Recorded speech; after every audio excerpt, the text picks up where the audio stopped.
Hey everyone, in honor of Valentine's Day coming up, we're bringing you some videos focused on couples, relationships, and love and various ways of loving. So, today we decided what we were going to do for Valentine's Day, and we wanted to shine some light on how we figured that out. Yeah, so basically we thought about what not necessarily we were lacking, but what portion of our relationship we wanted to build up, because they all have different levels. And if you think about like love languages, for example, the levels can waver between being full and being less full. And so we kind of narrowed it down to what do we need? What does our relationship want to be better, to be more fulfilled, to be more connected? So we went through the grocery list of, typical things you can do for Valentine's Day. We can go out for a nice fancy dinner, and yeah, that could be great. We could give each other gifts.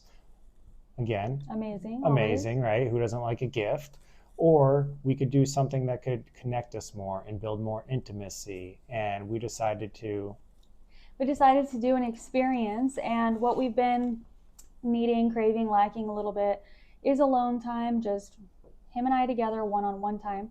So we thought to ourselves, why don't we just do a little staycation and find a space to be in that's sweet, darling, and we can just use that opportunity to eat our favorite meal, chill, exchange massages, um, just connect.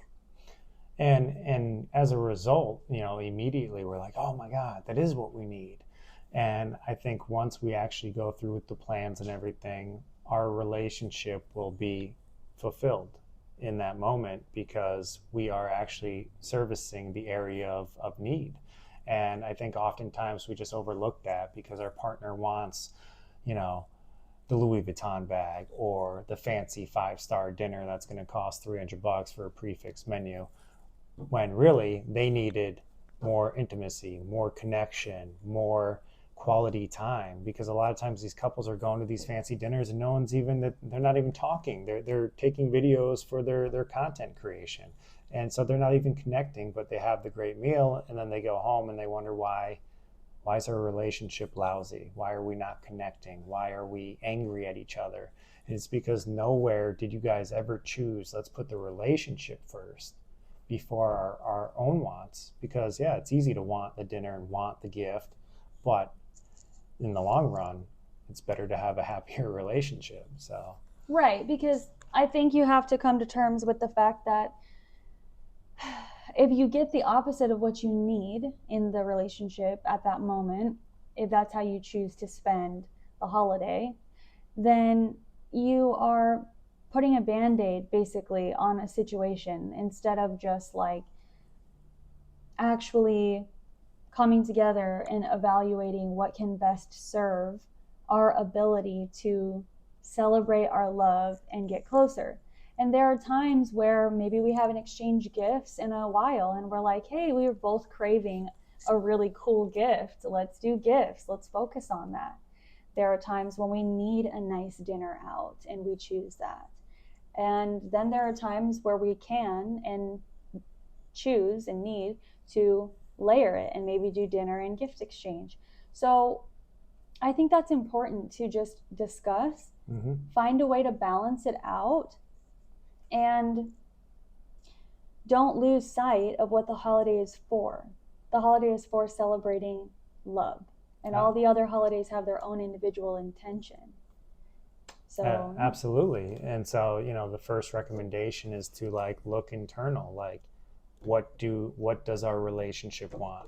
Like as if you're balancing a checkbook for those that ever had to do that. Like I've never balanced how a do I checkbook. balance my relationship? How do I make it so that way, everything's in order, Yeah. And if one's way high and one's way low, you're out of whack. Like you need to find the levels that are appropriate to serve the relationship. Because obviously, you might like one love language more than the other in order to be fulfilled. And that's okay. That's part of the balancing to make sure that the love languages are balanced for the other person and in return for yourself.